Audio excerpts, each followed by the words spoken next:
So I'm playing Monster Hunter like I usually do, and then I get curious. So I'm like, you know what? Everybody really tenderize. How long would it take if you don't tenderize? Like, is it that big of a difference? Or it's just like we do it so often that we just doing it for no reason. So guess what I did, right? I decided to fight Tempered Ruiner Negagante, and I decided to go once tenderizing, next one don't tenderize, right? And the time difference was crazy. It was about a 50% time difference, right? So we just rounded up to about 20 minutes. I think it was like 18 minutes, about 18 something, almost 20 minutes, right?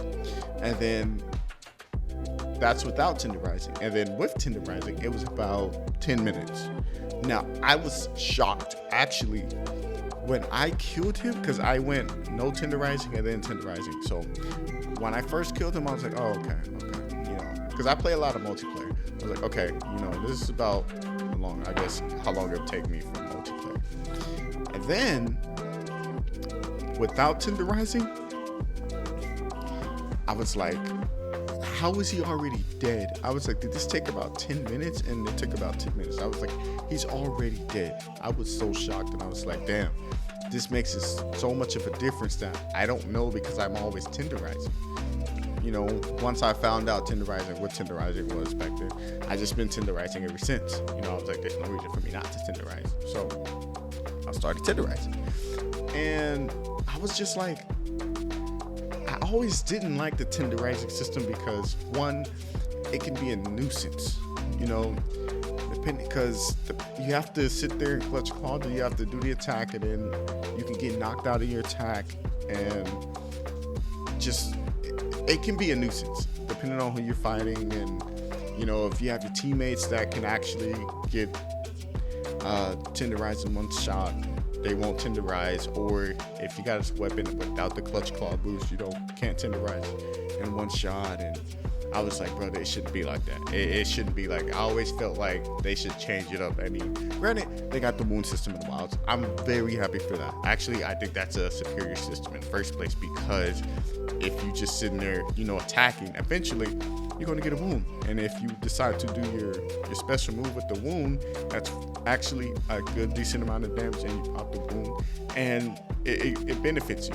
And here, you have to, depending on the weapon, you have to put away your weapon, and then you have to figure out when you could do that, and tenderize. And sometimes it takes longer for others, and you can get knocked out of it, and it's just all kind of stuff. So it all really depends. You just gotta time it right. I guess you get rewarded if you time it right and all that other stuff. But I still just didn't like it. I understand what they were going for, but I just didn't like it. I always felt like it was just like an experiment for something else. So, for instance, I feel like the tenderizing was an experiment for the wound system, because if you think about it, it's, even though I think the wound system better, I feel like the tenderizing is kind of like a wound, because you do your little move and that's like a wound, and then eventually I think they heal up after like a while, so you got to keep tenderizing. I don't know if that's actually true, but that's what I think. I could be wrong. I probably am wrong, to be honest, but you get what I'm saying. The tenderize is like boom, wound, and then you start hitting it, and then they're weaker in that tenderizing spot. And if you put the tenderize in a weak spot, it's even more damage. So, I mean, it's cool, I guess. It's like once you get used to it, you're used to it. But it's like, if you could change it, I was like, if I could change it, that's something I would change. That's like the biggest thing that I personally would change about Monster Hunter as of right now. But they changed it, so I'm not going to talk too much about that. I'm just saying I think the wound system is a lot better. But we already know that what tenderizing can do. And for a while, I would always be making those builds where, like, if I was using like a lighter weapon, I would be like, you know what? I don't need shaver. We'll just do it without. I'll just get the clutch claw off 2 times, and then I would get so annoyed trying to do it twice. So, and then, once I did the test, I was like, yeah, this is too much damage. I I'll be missing out on. So why even sit there and do that? So I was like, just forget it. I'm gonna just keep it on. If I have a smaller weapon like a dual blades or something, I think dual blades can get tenderized in one depending on how they do it. But like if I get like a sword and shield, I definitely need that. I mean, I'd have it with sword and shield anyway, but you get what I'm saying. If you use a light weapon, there's no reason why you shouldn't have it, because that's just extra damage for you, and it's gonna make everything a lot easier, because it's better to get the stuff off once than twice, because getting it twice, you're gonna get real annoyed, because these monsters get enraged like easy, real easy. So that's all I got to say, really. It just shocked me how much of a difference, because as a person, I'm sure y'all can relate. I'm sure y'all always tenderize, but as a person that always tenderize, I just was curious how much of a difference does it make if I didn't do this one thing. You know, I always tenderize, I always try to run them into a wall, because that's how you get your damage. That's just your free damage at that point, right? Because if you tenderize the head and then run him into a wall while he's still tenderized, that's free damage. Easy, GG's. He about to get knocked out and rolled over and over and over.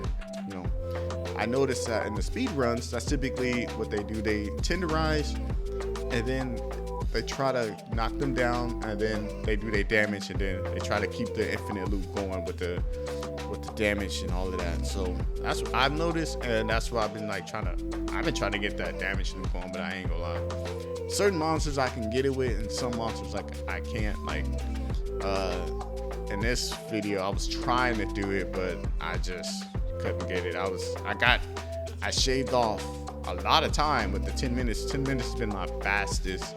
Where Ruiner, Temporary Ruiner, Nergigante. But that's pretty much my thoughts. I think the wound system is superior to the. Now, I wouldn't say the clutch call, but the tenderizing system. Tenderizing really sucks. But if you think that it's not as bad, please give me your thoughts on why, because I still can't see a reason why people would say that it's good. Like, I don't think it's like a game breaker. It's just something that I don't like. You get what I'm saying? But because it makes so much of a difference to where, like, if you don't know about it, if you don't know about it, you're effectively just missing out on free damage. And I think the clutch claw is like optional. I feel like the clutch claw should have been like in an assigned category, because I feel like everybody should know about it. I don't know if people just miss it, because you can not do the clutch claw learning thing, but like I feel like if you have the clutch claw, it should be mandatory to do, because they should teach you, okay, this is what you do. This, I mean, they do have it, but like it's optional. I mean, I can see why it's optional, but personally, I mean, at this point in the stage, it should be optional, because this game is already almost over. But I digress. We already know they're getting rid of it, and I would have a superior system in my opinion. But I want to know what you guys think. Do you guys think the tenderizing system is better than the wound system? If so, let me why. If so, let me why. If so, let me know why.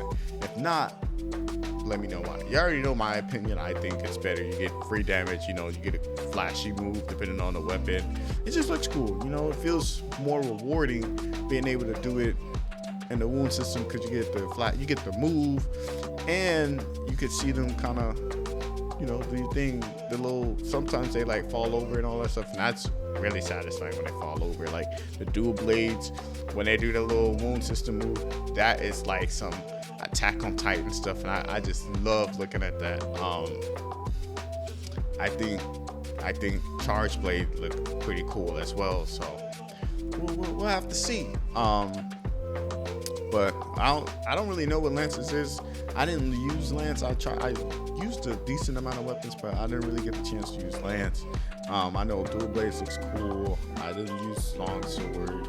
I used Gun Lance. Gun Lance is kind of awkward, I guess, with the way it works, because you got to be like super close. Great Sword looks pretty cool. And you know, they for the most part, they all look cool, and it's all very satisfying in my opinion. But like I said, I just want to know what you guys think. But my name is Marie. I'm out of here. Peace.